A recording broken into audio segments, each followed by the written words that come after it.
Sa kasaysayan ng politika sa Pilipinas, madalas makakita ng mga tambalan na tila isinulat ng tadhana. Ang bawat isa ay may kwento ng tagumpay, ng laban, ng mga pangako at ng mga pag-asa.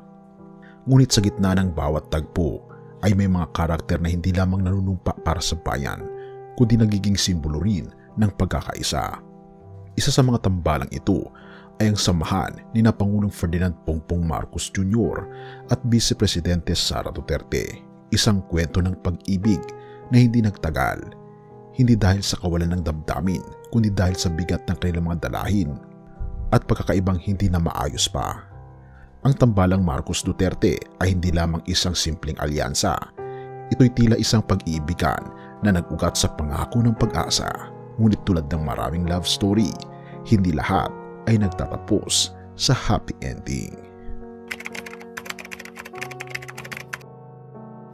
Noong panahon ng kampanya, parang isang makapagtamtaming love story ang pagsilang ng Uniteam. Sino ang makakalimot sa araw na unang nag-cruise ang kanilang landas? Dalawang makapangyarihang pamilya, dalawang malaking pangalan sa politika, at isang sambayanan na naghahanap ng liwanag matapos ang magulong panahon ng pandemya. Si PBBM na nagdadala ng bigat ng apelyedong Marcos ay muling bumangon mula sa mga hamon ng kasaysayan upang ihatid ang pangakong babangon muli. Sa kabilang banda, si Sara Duterte, anak ng nooy Pangulong Rodrigo Duterte, ay nagdala ng kanyang sariling tatak ng pamumuno. Isang matatag, matapang at disiplinadong lider na handang ipaglaban ang kanyang mga advokasya. Ang kanilang tambalan ay naging simbolo ng pagkakaisa, isang pagmamahalan na tila handang talunin ang lahat ng pagsubok. Sa mga kampanya magkasama sila, nakangiti habang nagpapakilala ng plataporma sa buong bansa.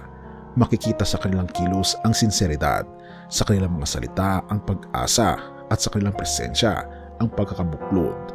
Ang kanilang tambalan ay hindi lamang isang kampanya, ito ay isang kwento ng dalawa na nagtatangkang bumuo ng isang mas magandang bukas para sa bawat Pilipino. Sa kabila ng lahat, may mga senyalis na tila hindi nakikita ng karamihan. Sa bawat rally, may mga pagkakataon na tila hindi sila magkatugma sa kanilang mensahe. Ngunit tulad ng bawat bagong relasyon, ang mga maliliit na pagkakaiba ay tinatakpan ng init ng unang kilig. Sino nga ba ang mag-aakalang magbabago ang lahat? Sa larangan ng relasyon, sinasabi nila ang unang taon ang pinakamahirap. Ganoon din sa politika. Matapos ang halalan, nagsimula ng maramdaman ang bigat ng pamamahala. Hindi tulad ng kampanya kung saan ang bawat ngiti at yakap ay bahagi ng pagpapalakas ng kanilang tambalan. Ang aktual na pamumuno ay mas komplikado at mas masalimuot. Si PBBM na nakatuon sa diplomatikong relasyon at pagpapabuti ng ekonomiya ay nagsimulang maglayo ng kanyang atensyon mula sa mga isyong lokal na malapit sa puso ni VP Sara. Sa kabilang banda, si VP Sara ay nagtuon sa edukasyon, disiplina at ang kanyang personal na plataporma para sa bansa. Hindi nagtagal, lumabas ang mga isyu ng hindi pagkakasundo. Naging mas mahirap ang kanilang pagsasama dahil sa magkaibang estilo ng pamumuno. Si PBBM na mas kilala sa mas malambot na diskarte at pragmatikong pananaw ay tila salungat sa mas mahigpit at mas direktang paraan ni VP Sara. Sa halip na magkasamang lumaban sa iisang direksyon, tila nagkaroon sila ng kanya-kanyang landas. Nagpapatong-patong ang mga isyu mula sa usapin ng pondo hanggang sa mga mahalagang desisyong pampolitika. Ang dating pagsasama na puno ng pag-asa ay unti-unting napalitan ng malamig na katahimikan. Kung dati magkasama nilang hinaharap ang mga tanong ng media, ngayon ay madalang na silang makita sa iisang entablado. Sa puntong ito, hindi na maikakaila ang distansya sa pagitan ni PBBM at VP Sara. Ang mga isyong pampolitika ay naging personal at ang dating matamis na tambalan ay napalitan ng tensyon. Ang mga kilos na dating puno ng koordinasyon ay napalitan ng mga pahiwatig na naglalantad ng kanilang pagkakahiwalay. Maraming mga Pilipino ang nalungkot sa paglamig ng relasyon ng dalawa. Sa social media, tila isang teleserye ang kanilang kwento. Ang bawat galaw nila ay sinusubaybayan ng publiko. Hindi nakatulong na may mga balitang lumabas tungkol sa mga hindi pagkakasunduan. Ang tambalang minsang naging simbolo ng pagkakaisa ay ngayon ay naging larawan ng alitan. Hello, never again, ang sabi ng marami. Ang salitang ito ay nagiging masakit para sa mga sumusuporta sa Uniteam. Kung dati ang kanilang tambalan ang nagbigay pag-asa sa maraming Pilipino, ngayon ay tila isang paalala ito ng pagkabigo. Ngunit sa kabila ng lahat, hindi pa rin maikakaila ang kanilang kontribusyon. Ang kwento nila ay hindi lamang kwento ng dalawang lider, kundi ng iisang bansa na patuloy na naghahanap ng tamang landas. Sa pagtatapos ng kwento na ito, maraming aral ang maaaring mapulot.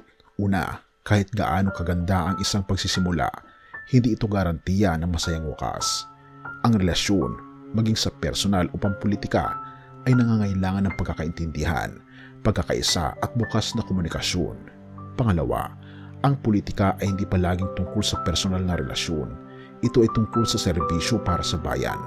Kung minsan ang pagkakaiba ng pananaw ay hindi nangangahulugan ng pagkakamali, kundi ng mas malalim na pagnanais na mapabuti ang kalagayan ng bansa sa iba't ibang paraan. Sa panghuli, ang Hello Never Again ay hindi dapat maging wakas ng ating pag-asa. Bagkus ito ay isang paalala na kahit ang pinakamagagandang kwento ay maaaring magtapos, ngunit ang bayan ay patuloy na maghahanap ng mga bagong bayani, bagong lider at bagong simula. Sa kwento ni na PBBM at VP Sara, hindi mahalaga kung sila'y nagkaiwalay. Ang mahalaga ay ang kanilang nagawa at ang mga natutunan ng bawat Pilipino mula sa kanilang tambalan. Sa bawat pagtatapos may bagong simula at para sa Pilipinas, ang pag-asa ay hindi kailanman mawawala. Unang Korinto 1 verse 10, magkaisa kayo sa pag-iisip at damdamin. Huwag ninyong hayaang magtalo ang inyong mga pagkakaiba, kundi magtulungan kayo sa pag-ibig sa kapwa at sa layunin ng Panginoon. Ang kwento ng tambalang PBBM at Sara ay sumasalamin sa katotohanang kahit sa pinakamalapit na relasyon, maging ito man ay pampolitika o personal, hindi maiiwasan ang pagkakaiba. Ang ating pagkakabuklod bilang bayan ay madalas sinusubok ng ating pagkakaibang pananaw. Ngunit paalala sa atin ang salita ng ating Panginoong Diyos na ang tunay na pagkakaisa ay hindi lamang tungkol sa pagkakapareho, kundi sa pagtanggap at pag-unawa sa isa't isa. Sa gitna ng mga hamon, ang ating layunin bilang isang sambayanan ay dapat laging nakatuon sa kabutihan ng lahat at sa kalooban ng ating Panginoong Diyos. Tulad din na PBBM at VP Sara, maaring dumaan tayo sa mga pagkakataong hindi natin makasundo ang ating mga kasama. Ngunit sa halip na tumuon sa ating mga alitan, tinatawagan tayo ng ating Panginoong Diyos na magkaisa, magtulungan at iprioridad ang mga mas mataas na layunin kaysa sa ating pansariling interes. Ang kanilang hiwalayan ay paalala rin na ang ating pag-asa ay hindi dapat nakasalalay lamang sa tao, kundi sa ating Panginoong Diyos lamang na nagbibigay ng tunay na pagkakaisa at direksyon. Bagamat maaaring maghiwalay ang landas ng mga lider, ang sambayan ng Pilipino ay patuloy na dapat magbuklod sa iisang layunin, ang ikabubuti ng ating bayan at ang paglingkuran ang ating Panginoong Diyos. Purihin ang ating Panginoong Diyos at tayo manalangin. Ama naming Panginoong Diyos na nasa langit, na siyang nagmamahal sa buong sangkatauhan at sa aming mga Pilipino. Kami po ay nagpapasalamat sa iyong paalala na ang tunay na pagkakaisa ay nagmumula sa iyo. Sa gitna ng pagkakahiwalay ng aming mga lider, turuan mo kaming magkaisa bilang isang bayan. Puspusin niyo po kami ng iyong espiritu upang mapanatili ang pagmamahal, pag-unawa at pagtutulungan sa kabila ng aming pagkakaiba. Dalangin namin na patuloy mong gabayan ang aming Pangulo at ang aming Vice Presidente, pati na rin ang aming bansa upang ang kanilang mga desisyon ay laging naayon sa iyong kalooban. Naway ang kanilang hiwalayan ay maging aral para sa amin na laging unahin ang layunin mo higit sa aming pansariling interes. Bigyan niyo po kami ng lakas upang mapanatiling tapat sa aming responsibilidad bilang mamamayan at naway ang aming pagbubuklod ay maging salamin ng iyong pagmamahal at kapangyarihan.